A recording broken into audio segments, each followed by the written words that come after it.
Captain Isla Draven stood at the helm of the Tempest, the crisp sea air biting at her face. She glanced out across the vast, empty ocean, her sharp eyes scanning the horizon for any sign of the elusive ship.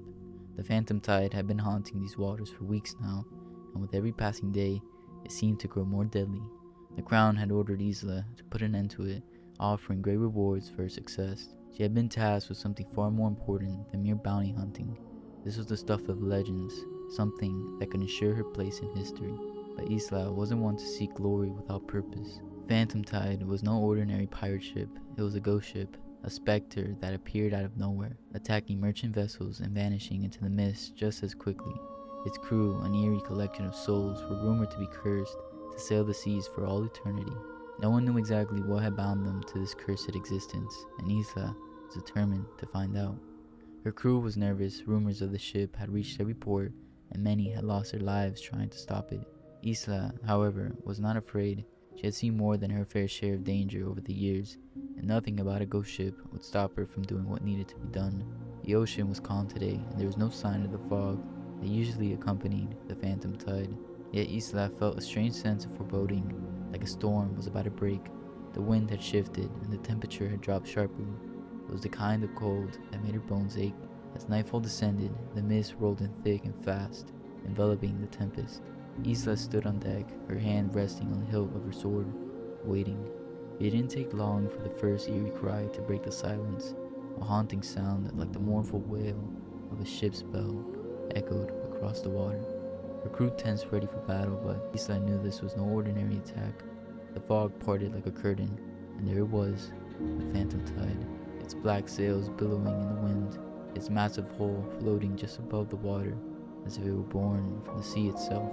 The ship's figurehead, a twisted skeletal pirate, grinned at them, mocking their presence. The mast creaked with age, and the ship's deck was lined with figures shrouded in shadows. But what truly made Isla's heart race was the figure standing at the helm, his eyes glowing faintly in the mist. It was him, Captain Victor Crane, the cursed pirate captain. Isla had heard stories of him, of how he had been a pirate lord in life, feared by all who sailed the seas.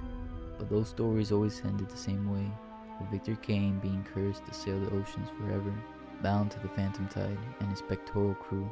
We meet at last, Captain Draven, Kane's voice carried over the water, deep and filled with sorrow. He didn't raise his voice, but the power in his words was undeniable. Isla could feel his presence, like a weight pressing down on her. "I've come to stop you, Kane," Isla said, drawing her sword, her voice unwavering. "The crown demands it." Kane's eyes, once bright and full of life, now appeared tired, like they had seen centuries of suffering. "You may try, but you'll fail," he said quietly, as if he had resigned himself to the inevitable confrontation. "You cannot stop what has already begun." Isla narrowed her eyes. She wasn't ready to give up just yet. We'll see about that. The phantom tide loomed over the Tempest, its black sails casting an unnatural shadow over the deck. Isla's crew gathered nervously, awaiting her orders. She could feel the tension in the air as the two ships floated side by side, locked in a strange, uneasy standoff. There was something about Kane's presence that unnerved her. Despite the eerie glow of his eyes and the spectral crew at his back, he remained composed, standing tall and unmoving. Isla took a step forward, her gaze locked on Kane. "What is it you want, Victor Kane? Why terrorize these seas? Why curse your crew to this endless nightmare?" Kane's gaze softened for a moment, and he let out a heavy sigh, as if he had grown tired of explaining his plight. "It is not I who curse my crew, Captain Draven," he replied, his voice echoing across the water. "We are bound to this ship, cursed to roam the seas for eternity, because of a foolish mistake I made long ago." Isla's brow furrowed. "A mistake? What could be worth such a punishment?" Kane paused, as though weighing whether or not to reveal the full story. "I was once a pirate king, feared by all who sailed the sea, but greed and ambition blinded me. I saw power that I could never control, and for that, the sea god has cursed me and my crew. We're bound to this ship, cursed to sail forever, unable to find peace or rest. We're shadows of what we once were." Isla's heart skipped a beat. She had always assumed that Kane was nothing more than a ruthless pirate, but now, standing before him, she could see the burden he carried. He was not just a villain, he was a man trapped in a cycle of regret and despair. "You can break the curse," Kane continued, his voice almost pleading, "but only if you make the ultimate sacrifice. Kane stepped closer, his presence looming like a dark cloud. Your ship, Captain. The Tempest, it is the key. Only if you give it up, sacrifice it to us, can the curse be broken. Only then will we be free. Isa's mind raced as she listened to his words. What do you mean? What sacrifice? Isa's heart dropped. Her ship was her lifeblood, the one thing that had always been by her side. To give it up, to sacrifice it willingly, it seemed impossible.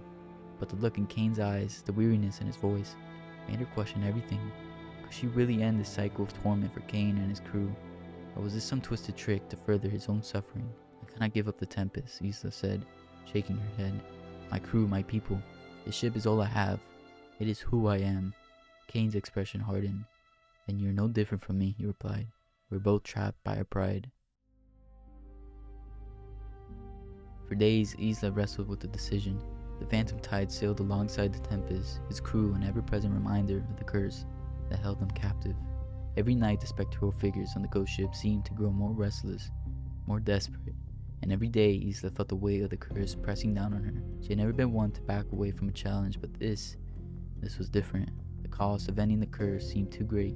One evening, as the moon hung low in the sky, Isla stood on the deck of the ship, staring out at the endless expanse of water.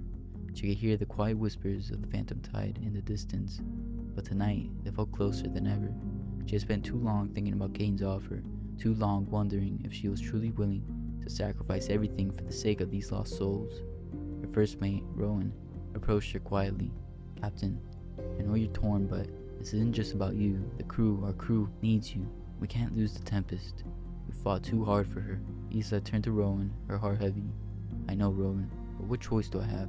If I don't do this, Kane and his crew will never be free. The curse will continue, and the sea will claim more lives. Rowan placed a hand on her shoulder. And what about us, Captain? What happens to us if you give up the ship? What happens to your legacy? Isla didn't answer immediately. Instead, she turned back toward the horizon. The Phantom Tide's shadow loomed closer now, and Isla knew that the decision had to be made soon.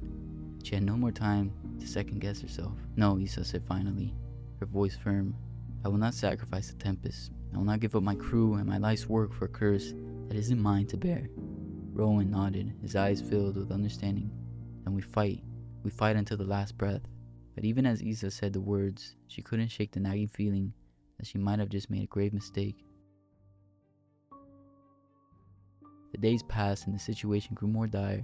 The Phantom Tide seemed to grow bolder with each passing night, attacking merchant ships with increasing ferocity. Isa knew that time was running out. Crown's orders still stood, stop the Phantom Tide at all costs. But Isa was no longer certain that killing the crew would bring her peace. One night, after a particularly vicious battle with the ghostly pirates, Isa stood alone on the deck, her thoughts heavy with the weight of her decision. The sea was calm tonight, but she knew that the storm in her heart was far from over. She had always been a woman of action, but this was something different. This wasn't just about following orders. It was about choosing between loyalty and freedom. I can't keep running from this, Isa whispered to herself. I can't keep pretending that the price isn't too high. And so, with a heavy heart, Isa made the decision that had been gnawing at her. She would sacrifice the Tempest to end the curse. The moment Isa gave up the Tempest, it was like a weight lifting from her chest. The Phantom Tide moved alongside, its crew awaiting their chance to board. As the cursed pirates disembarked onto her ship, Isa's heart broke. The ship was no longer hers.